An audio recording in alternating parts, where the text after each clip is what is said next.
Vous m'entendez bien, Hidaya? Oui, oui, très très bien. Oui. Très bien. Alors, bonjour tout le monde. J'espère que tout le monde va bien. Donc, on a abordé la dernière fois, si vous vous rappelez, la diabétologie pédiatrique. Donc, la première partie, comment poser le diagnostic positif et comment traiter à tort n'importe quelle glycosurée et cétonurie abusivement, donc le diagnostic différentiel. Donc, on a commencé la partie prise en charge en parlant des objectifs glycémiques, comment conserver l'insuline, les techniques d'injection, puis les doses d'insuline qu'on doit choisir chez un malade qui présente un diabète inaugural ou même un ancien diabétique. Voilà. Donc, vous êtes des médecins de consultation dans le service. Donc, vous recevez un diabétique type 1. Vous allez commencer l'insulinothérapie. La première des choses, il faut choisir la dose de l'insuline nécessaire. Et on s'est dit qu'elle est variable entre 0,8 et 1,5 unités par kilo et par jour en fonction de la présence ou non des facteurs de l'insulinorésistance. Donc, après avoir choisi la bonne dose de l'insuline, donc on choisit secondairement le schéma thérapeutique adapté à l'enfant. Donc, la dernière fois, je pense qu'il y avait une question, comment choisir tel ou tel schéma pour tel ou tel enfant. Donc, on doit d'abord comprendre les principes de chaque schéma, puis on va essayer d'expliquer comment choisir le schéma en fonction des conditions des enfants. On commence par l'insulinothérapie conventionnelle.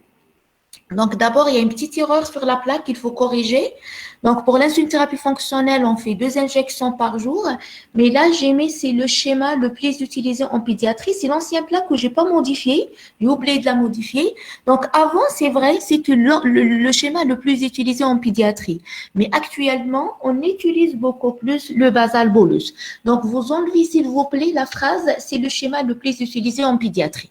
D'accord? Donc, voilà. Donc, on fait 2 injections par jour, 12 heures d'intervalle. Donc, la première, on l'a fait par exemple le matin à 8 heures ou à 7 heures ou à 7h30 en fonction de la scolarité de l'enfant et en fonction du travail des parents. Donc, et la deuxième injection, on l'a fait 12 heures après. D'accord? Donc, dans chaque injection, dans chaque seringue, on mélange de la rapide et de la MPH. Donc là, on met les insulines humaines, pas les analogues. Donc, on mélange rapide et MPH dans la même seringue, on fait une seule injection et on refait une autre injection 12 heures après. Comment répartir la dose de l'insuline sur les 24 heures? Donc, si on a choisi par exemple une unité par kilo et par jour pour un enfant qui pèse par exemple 30 kilos, donc ça va lui faire 30 unités par jour. Donc, les 2 tiers, on les injecte le matin et le 1 tiers qui reste, on l'injecte le soir. C'est-à-dire, pour les 30 unités par 24 heures, on injecte 20 unités le matin et 10 unités à 20 heures. Et pour les 20 unités qu'on injecte le matin, donc on met 1 tiers rapide et 2 tiers MPH. Donc, MPH, c'est l'intermédiaire et la rapide, c'est l'insuline humaine rapide. Donc, par exemple, pour les 20 unités du matin, donc on fait 7 unités rapides et 13 unités MPH.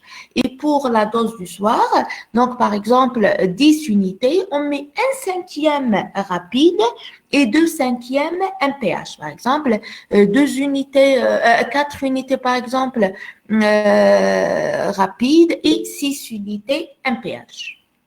C'est clair? C'est clair ou non? Oui, clair, mais est-ce que vous... Oui, oui. Tu poses la Oui, c'est question? clair, mais il Est-ce vous que... demande, Oui? il demande, est-ce que vous pouvez aller, s'il vous plaît? Parce qu'ils n'ont pas à suivre. C'est un peu trop vite. Je suis rapide. Oui, oui, c'est rapide. Ouais. Je Est-ce reprends? Je possible de reprends? reprendre cette partie? Oui, s'il vous plaît, oui. D'accord. Alors, essayez de Merci. concentrer avec moi. Bon, donc on a D'accord. choisi, vous avez un enfant diabétique à qui on a choisi le schéma conventionnel. Donc, on suppose que cet enfant, il pèse 30 kilos. D'accord? Donc, on a choisi une unité. Vous pouvez prendre note, comme ça vous pouvez me suivre. Donc, à qui on a choisi une unité par kilo par jour, donc 30 unités par jour. D'accord? C'est clair? Donc, on répartit la dose journalière en deux prises. Donc, la première prise, on doit l'injecter le matin et la deuxième, on l'injecte le soir, 2 heures d'intervalle, après 2 heures de temps. Donc, pour la dose du matin, donc on injecte les 2 tiers de la dose journalière. Donc, la dose journalière, elle est de 30 unités, les 2 tiers, c'est-à-dire 20 unités. Donc, et pour le soir, il nous reste 10 unités. Donc, pour les 30 unités journalières, elles sont réparties en deux prises, 2 tiers, c'est-à-dire 20 unités le matin, et 1 tiers, c'est-à-dire 10 unités le soir. OK? Donc, maintenant, pour les 20 unités qu'on doit injecter le matin, donc c'est un mélange de la rapide et de la MPH. On met combien de rapide et combien de MPH? 1 tiers de la dose matinale, qui est 20 unités, elle est sous forme de rapide, et les 2 tiers de MPH. Donc, on a 20 unités, donc 1 tiers, 7 unités rapides, et les 2 tiers, c'est-à-dire 13 unités MPH. Donc, pour le soir, donc on a 10 unités. Pour ces 10 unités, donc les auteurs, chacun il propose un schéma adapté à ses enfants, peut-être à sa logique. Donc, il y a des gens qui mettent moitié-moitié, c'est-à-dire 5 rapides et 5 MPH. Il y a d'autres qui proposent 2/5 rapides et 3/5 MPH. C'est-à-dire, pour les 10 unités, on prend 2/5 rapides, c'est-à-dire 4 unités, et 3/5 MPH, c'est-à-dire 6 unités. OK? Est-ce que c'est clair? Hidaya, est-ce que c'est clair? J'ai un étudiant qui répond, c'est oui, c'est oui. Pour tout le monde, c'est clair généralement. Et majoritairement, oui, oui, oui. Les réponses sont oui. Ouais. Très bien. Alors, vous enlevez pas que c'est le schéma le plus utilisé en pédiatrie. D'accord? Donc, avant, c'est noté. c'était le schéma le plus utilisé, mais actuellement, non. Alors, pour c'est-à-dire les conditions et les contraintes de ce schéma, donc après l'injection de 8 heures, on s'est dit la dernière fois, donc il faut attendre au moins 20 minutes entre l'injection et le début de repas, parce que si vous vous rappelez, le début de l'action de l'insuline humaine rapide, c'est 20 minutes à 30 minutes après l'injection. Donc, on fait l'injection et on demande à l'enfant de patienter 20 minutes avant qu'il commence à prendre son petit-déj. Donc, le pic d'action de la rapide se voit 2 heures après. Donc, si on a fait l'injection à 8 heures, donc à 10 heures, donc il y a le pic d'action de la rapide. Puis, il y a une diminution de l'activité de la rapide progressivement pour disparaître au bout de 6 à 8 heures. Donc, vers 14 heures à peu près, donc c'est bon, ça disparaît. Pour la MPH, on l'injecte au même moment que la rapide dans la même seringue, mais elle commence son travail généralement progressivement 12 heures après l'injection. Donc, si on a fait l'injection à 8 heures, le début d'action, il se voit à 10 heures à peu près, pardon. Donc, puis elle commence à augmenter progressivement son activité pour avoir un pic à 16 heures. Et par la suite, il y aura une disparition progressive, une diminution progressive de son activité pour disparaître généralement 14 heures après l'injection, généralement vers les coups de 22 heures. OK? Et du coup, l'enfant, il doit prendre donc son petit-déj une demi-heure, 20 minutes à une demi-heure après la première injection. Donc, 12 heures après l'injection, il doit prendre sa collation parce que c'est le pic de la rapide et c'est le début d'action de la MPH. Donc, à midi, c'est la combinaison de l'action de la rapide et de la MPH. Et du coup,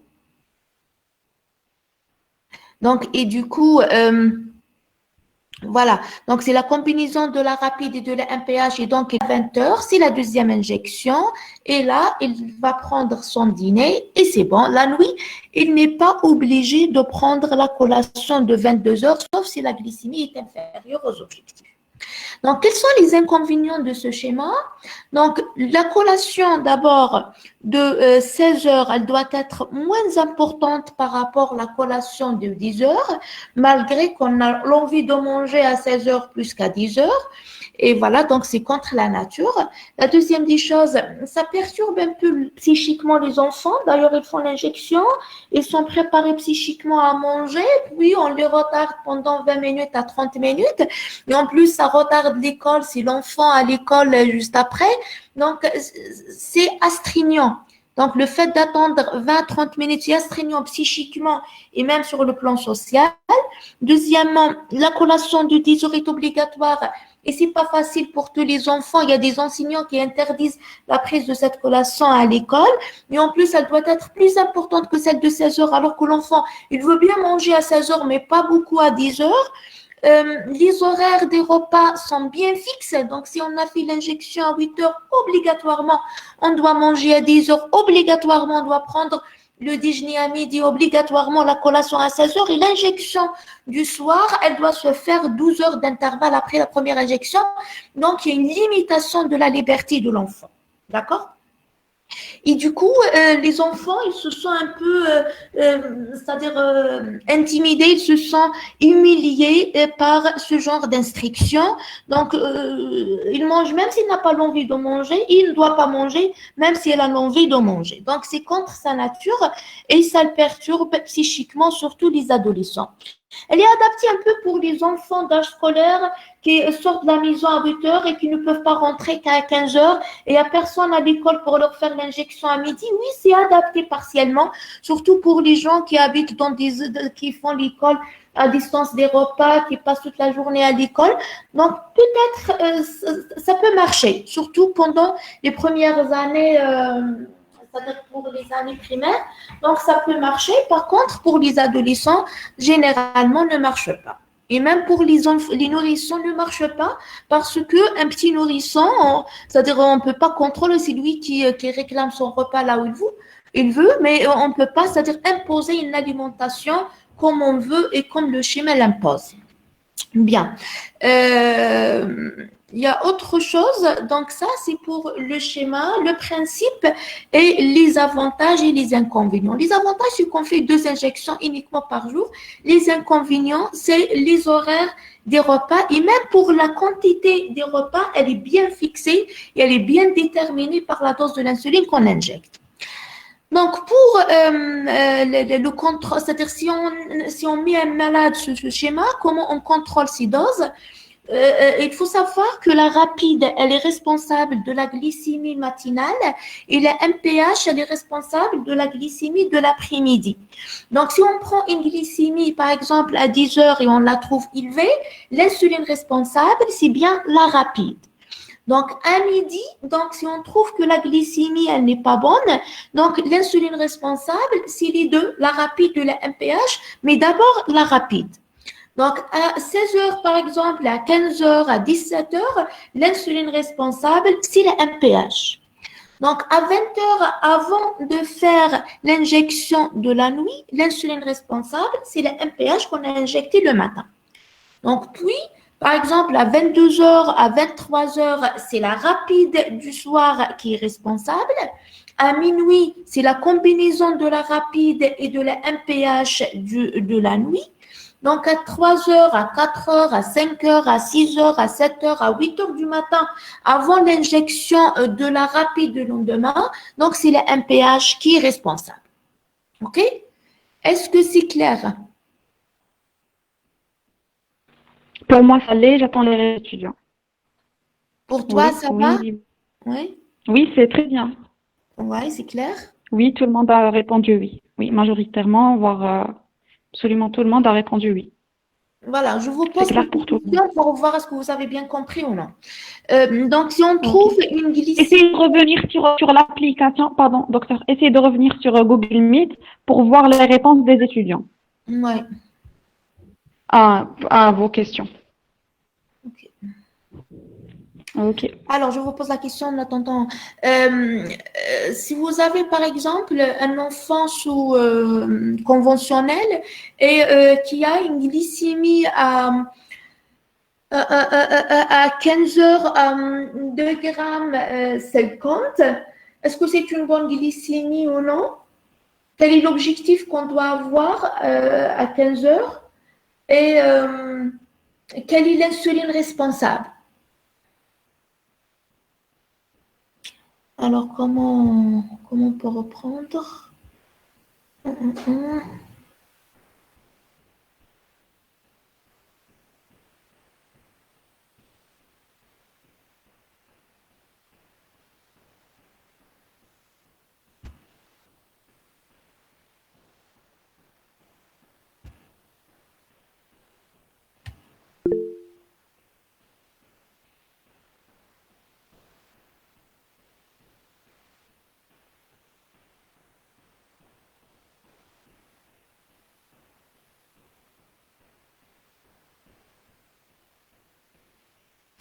Alors, l'insuline responsable, c'est le MPH, merci, oui.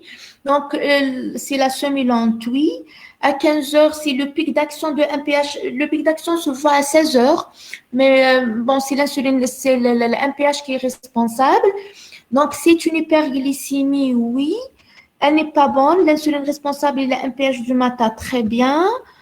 Alors, l'insuline responsable, c'est le MPH. La glycémie, elle n'est pas bonne. La glycémie, elle n'est pas bonne. Ah, la glycémie n'est pas bonne, voilà. C'est le MPH. Donc, l'objectif qu'il ne faut pas dépasser à ce moment, c'est quoi?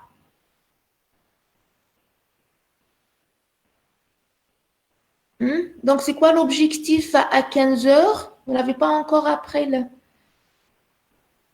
Voilà les objectifs glycémiques. Donc, on est en postprandial 15 heures. Et 2 heures après le repas. Donc, si on fixe un objectif glycémique à 6,5, on ne doit pas dépasser 1,62. Si on fixe un objectif à 7% ou à 7,5, il ne faut pas dépasser 1,80 g. D'accord? Donc, on est à 15 heures, donc ça fait 2 heures après le repas. On a dépassé 1,80 g ou 1,62 g. Donc, on a dépassé l'objectif. L'insuline responsable, non, c'est pas 1,26 g. Donc, il faut revoir, là, pour déterminer les objectifs, il faut revoir le tableau. D'accord? C'est 1,60 g et 1,80 g. Bien. L'objectif, c'est-à-dire, il n'a pas compris celui-là, l'objectif. Donc, il faut revoir le tableau là où il y a des objectifs glycémiques. Et pour cet enfant, on a mis l'insuline pour réaliser pour atteindre ces objectifs, pour avoir une hémoglobine glycée correcte. Quels sont les objectifs? Donc, il faut revoir le tableau qu'on a expliqué la dernière fois. Voilà. Vous êtes en train de voir le tableau. Donc, ça, c'est avant le repas et ça, 2 heures après le repas. OK? Donc, on est à 15 heures, ça fait 2 heures après le repas de déjeuner. Et donc, on ne doit pas dépasser 1,62 g si on fixe un objectif glycémique à 6,5. Et on ne doit pas dépasser 1,80 g si on fixe un objectif à 7 ou à 7,5. C'est clair? La personne qui a... Oui, très bien. Alors, voilà. Donc, c'était juste une petite question pour voir si vous avez bien compris. On passe au schéma... Pardon. Donc, on passe au schéma basal-bolus. Donc, pour le basal-bolus, on utilise dans ce cas les analogues. Et le principe, c'est quoi? C'est d'essayer de mimer au maximum la sécrétion physiologique du pancréas. Et du coup, on injecte l'insuline rapide avant chaque repas et on injecte une seule basale par 24 heures. Donc, je vais faire un petit rappel par rapport à la sécrétion physiologique de l'insuline. Donc, à l'état normal, le pancréas sécrète l'insuline, un seul type d'insuline, d'accord? Une seule forme. Donc, et cette insuline, elle joue le rôle de la basale et le rôle de la rapide à la fois. Donc, c'est-à-dire, donc, quand on injecte, quand elle perfuse des petites quantités de l'insuline, ce faible débit d'insuline assure le rôle de la basale. C'est-à-dire, elle bloque la production endogène de glucose par le foie. Donc, et après le manger, après l'apport de glucose exogène, il y a toujours une insuline qui se sécrète par le pancréas. Donc, ça dépend du débit. Lorsque le débit de la sécrétion de l'insuline pancréatique est faible, donc ça arrive lentement au niveau de l'organisme et elle agit uniquement au niveau hépatique pour bloquer la néoglycogénèse et la glycogénolyse, ce qu'on appelle la production endogène hépatique de glucose. Lorsque la sécrétion de l'insuline est rapide et forte, le fort débit qui arrive au niveau de l'organisme agit à 3 niveaux. Au niveau musculaire, au niveau hépatique et au niveau des cellules adipeuses pour faire pénétrer le glucose exogène ingéré en intracellulaire. Et pour mimer cette sécrétion physiologique, donc les auteurs ont inventé les analogues d'insuline. Donc il y a l'insuline basale et il y a l'insuline rapide. Donc l'insuline basale, donc on l'injecte en sous-cutané une seule fois par 24 heures. Donc et ils ont rajouté des molécules qui ralentissent au maximum l'absorption sous-cutanée d'insuline et donc on trouvera une libération très progressive de l'insuline sous-cutanée donc sur les 24 heures pour agir au niveau hépatique et pour bloquer la production endogène du glucose.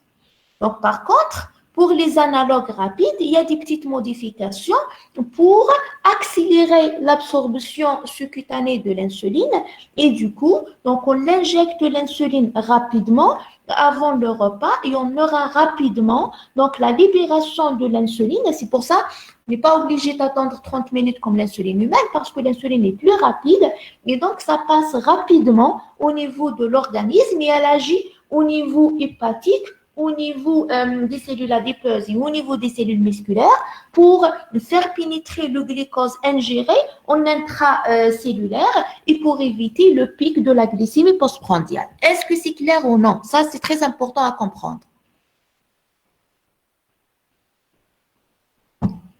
Oui, Hidaya? J'attends la réponse. Oui, c'est clair, majoritairement, enfin, oui. Il n'y a pas eu de non pour le moment. Oui. Non. Ah, si.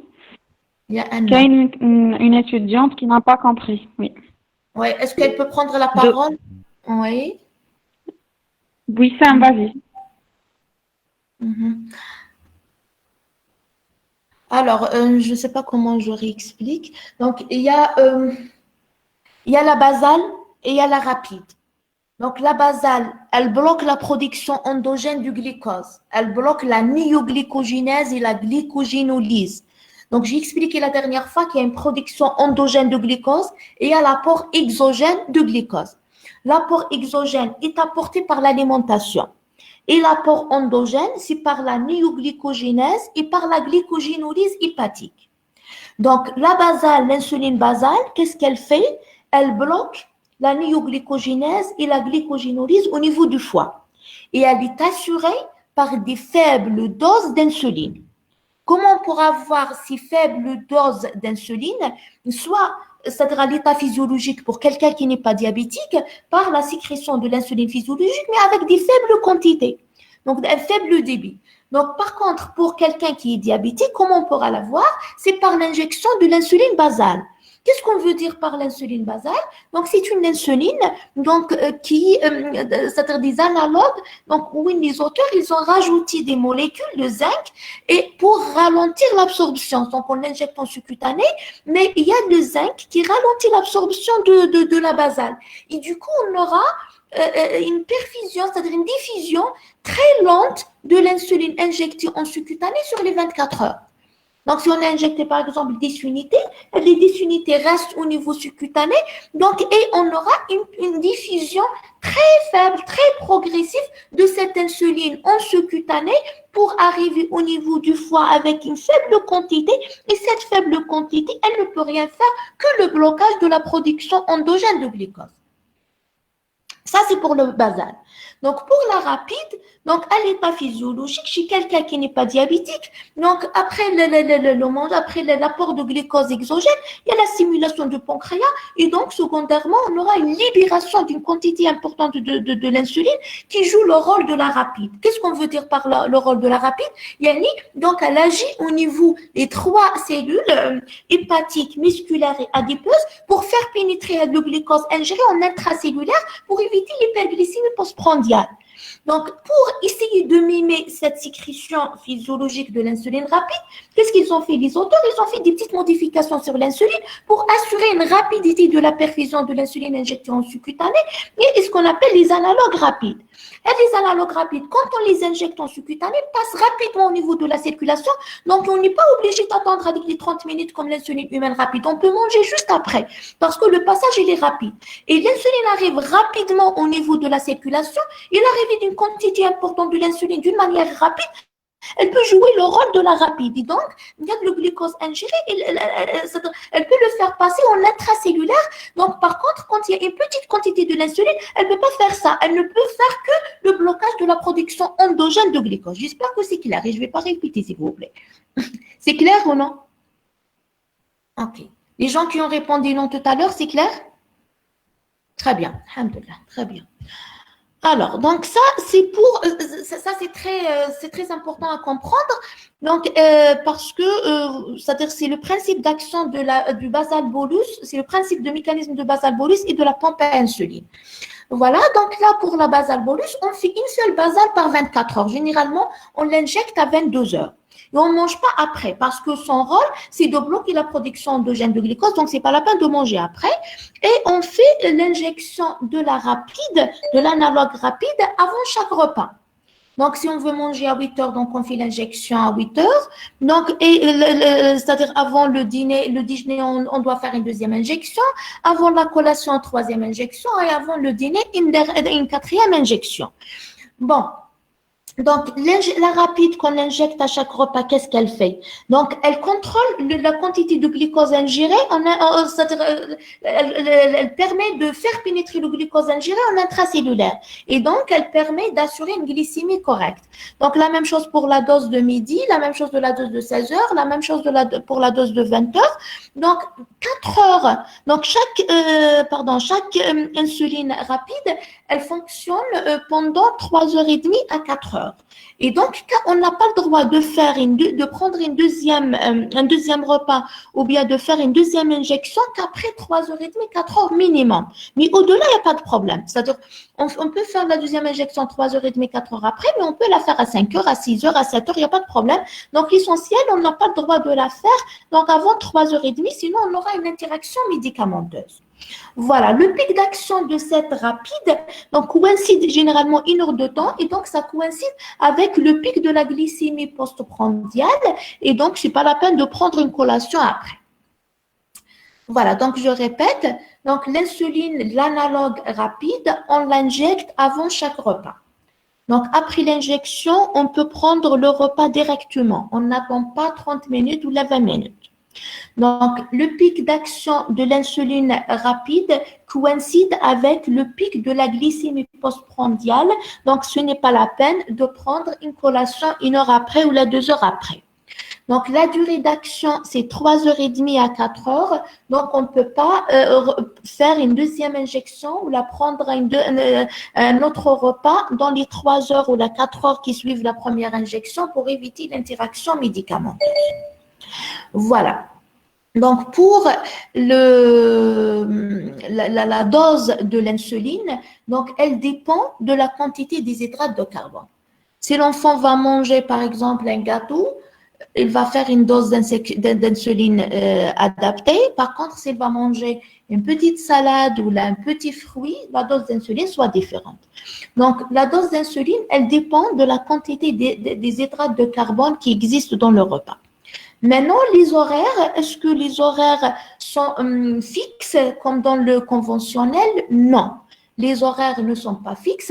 On peut se réveiller à 8, on peut prendre le petit-déj à 8 heures, à 7 heures, à 6 heures, à 10 heures, à 9 heures, à 11 heures. L'essentiel, on fait l'injection juste avant le repas et les horaires sont libres.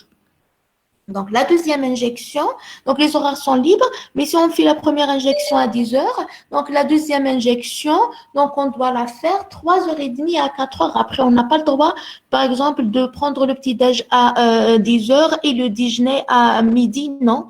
Donc, fois par 24 heures, qu'est-ce qu'elle fait la basale? Elle bloque la sortie de glucose stocké au niveau du foie.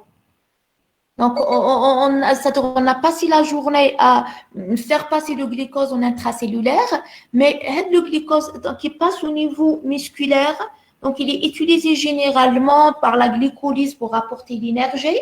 Donc, celui qui passe au niveau des cellules adipeuses, généralement est stocké sous forme de matière grasse.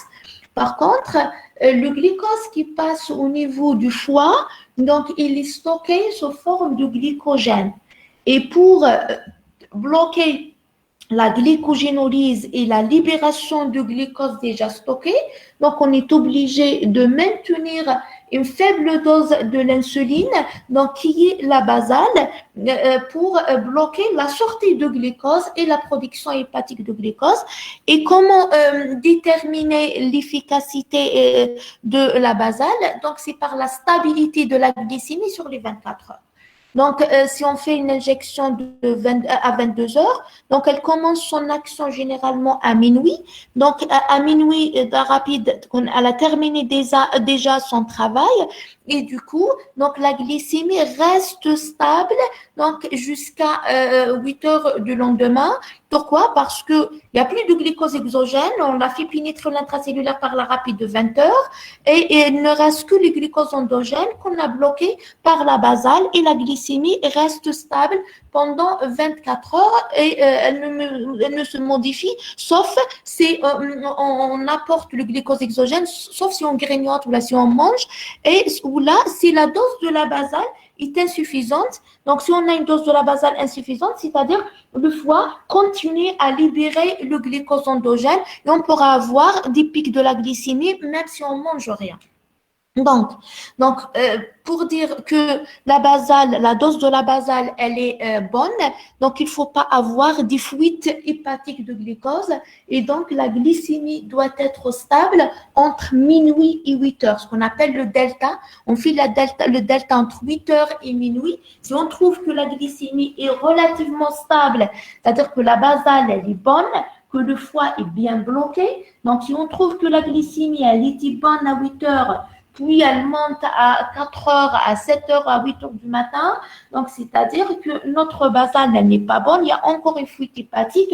Donc, il faut augmenter la dose. Si on trouve que la glycémie de minuit, elle est bonne, par contre, à 4 heures, à 8 heures, trouve des hypoglycémies, c'est-à-dire que cette basale qu'on a injectée, elle est forte et donc elle a joué un autre rôle, elle a joué presque le rôle de la rapide au lieu de faire uniquement le rôle de la basale. Et là, il faut diminuer les doses. Par contre, pour les doses de la rapide, comment savoir que la rapide, la dose, elle est bonne ou non? Donc, on doit prendre la glycémie 2 heures après et 4 heures après, donc pour voir est-ce que la glycémie préprandiale, donc 2 heures après, on doit répondre aux objectifs postprandiales et 4 heures après, on doit répondre aux objectifs préprandiales. Si on trouve que les objectifs sont atteints, c'est-à-dire que la dose injectée, elle est adaptée à la quantité des hydrates de carbone prise par l'enfant. Donc, si on trouve qu'on a des hyperglycémies, c'est-à-dire la dose elle est insuffisante, le lendemain, on doit augmenter la dose. Si on trouve que l'enfant il fait des hypoglycémies en postprandial ou 4 heures après, donc c'est-à-dire la dose elle est forte, il faut faire des adaptations. Voilà. Donc, il y a des médecins qui mettent des doses d'insuline fixes à chaque repas. Et il fixe également la quantité des hydrates de carbone. C'est ce qu'on appelle le basal bolus à dose fixe. Donc, il y a d'autres qui donnent la liberté à l'enfant de manger ce qu'il veut et on adapte la dose de l'insuline à la quantité des hydrates de carbone. C'est ce qu'on appelle l'insulinothérapie fonctionnelle. Mais il faut, c'est-à-dire entre parenthèses, il faut quand même faire une éducation à l'enfant. Il n'a pas le droit de manger ce qu'il veut comme ça anarchiquement. Donc, il faut toujours apporter la quantité des hydrates de carbone nécessaires pour sa croissance, ni plus pour éviter l'obésité, ni moins pour éviter la malnutrition. Et en plus de ça, donc on doit faire une petite éducation par rapport à la qualité des repas, c'est-à-dire le mode de cuisson, l'intérêt d'éviter les conserves, les produits voilà, artificiels et beaucoup de sucre d'absorption rapide. Donc, et ça pour éviter, c'est-à-dire le risque de l'obésité et d'autres effets secondaires de cette alimentation qui n'est pas saine. Donc, oui, on peut donner une certaine liberté pour l'enfant pour éviter, c'est-à-dire le problème psychologique, mais en même temps, il faut bien le guider et l'orienter pour avoir une alimentation saine et une quantité des hydrates de carbone adaptée à sa croissance. C'est clair ou non?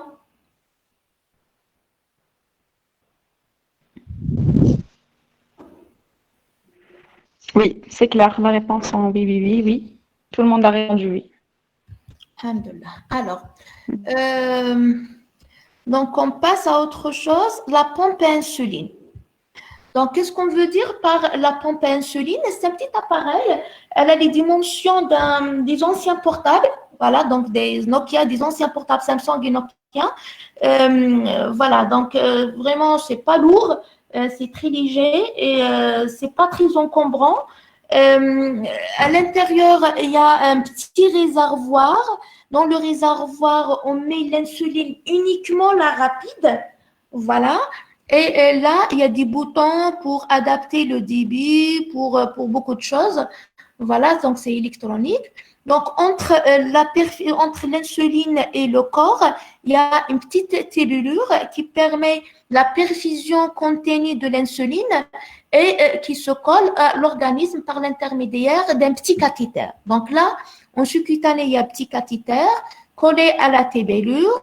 Donc, la tébellure, elle est liée de l'autre côté par le réservoir et la pompe à insuline, elle permet une perfusion continue de l'insuline en subcutané. Donc, c'est l'équivalent d'une seringue électrique. Voilà. Et le principe d'action de la pompe à insuline, c'est quoi? Donc, c'est comme le pancréas, on a une seule forme de l'insuline. Donc, si on fait une perfusion lente, on assure les besoins de la basale. Si on fait une perfusion rapide, on assure les besoins des bolus, c'est-à-dire les besoins des repas. Voilà, donc on programme l'insuline de telle sorte qu'elle perfuse des faibles doses d'insuline sur les 24 heures pour assurer la basale et avant chaque repas, on fait introduire et on introduit un bolus rapide de l'insuline toujours pour pour couvrir le repas. Et voilà, donc c'est la même forme de l'insuline, c'est le même type, mais le débit de la perfusion détermine le mode d'action de l'insuline. Donc, la différence entre la pompe à insuline et le basal bolus, c'est que pour la basale, donc il y a c'est-à-dire là, on a le droit de faire des modifications de la basale parce que l'état physiologique, on a besoin d'une quantité de l'insuline basale variable, c'est-à-dire d'un moment à l'autre. Entre, par exemple, 5 heures du matin et 9 heures ou 10 heures du matin, on a besoin de plus de la basale par rapport, par exemple, 11 heures jusqu'à 15 heures. Pourquoi? Parce qu'il y a la sécrétion des hormones de la contre-régulation qui bloquent l'action de l'insuline et du coup, on a besoin d'une dose un peu élevée de l'insuline basale.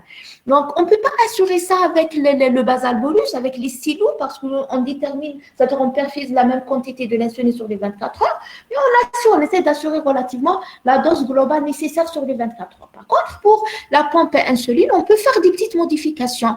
Par exemple, il y en a entre 1 heure du matin et 5 heures, le débit de base est faible. Donc, on augmente le débit de base de 5 heures jusqu'à 8 heures. Voilà, donc puis on diminue de 10 heures, par exemple, jusqu'à minuit. Voilà, donc on peut faire des modifications en fonction du besoin de l'organisme et en fonction de pic d'action des hormones de la contre-régulation. Donc, ça, c'est pour la basale. Pour la rapide, donc, on peut faire des doses très faibles de l'insuline.